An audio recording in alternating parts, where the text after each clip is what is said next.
What is counting sort? Now the previous user is a unique sorting algorithm designed for sorting lists of integers. It works by counting the occurrences of each value in the array.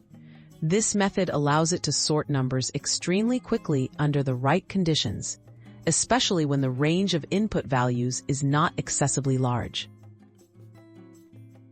How does counting sort work?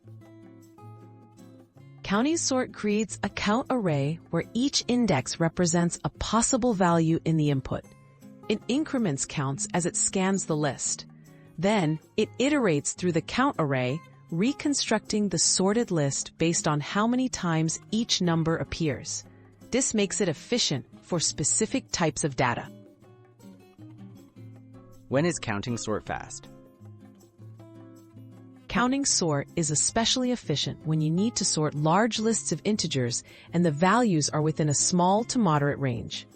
Its time complexity is O(n plus k), where n is the number of items and k is the size of the value range. This can outperform other algorithms when k is not much larger than n.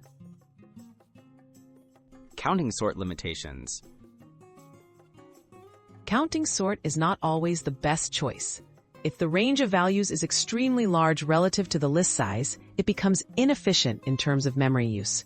It also only works with integer keys and doesn't sort more complex data unless modified. For general-purpose sorting, other algorithms may be better.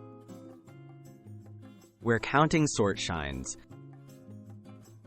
Counting sort is often used for sorting exam scores, age data, or any situation where you have many items but only a limited set of possible values. Its stability, preserving the order of equal elements, also makes it useful as a subroutine in more complex algorithms like radix sort.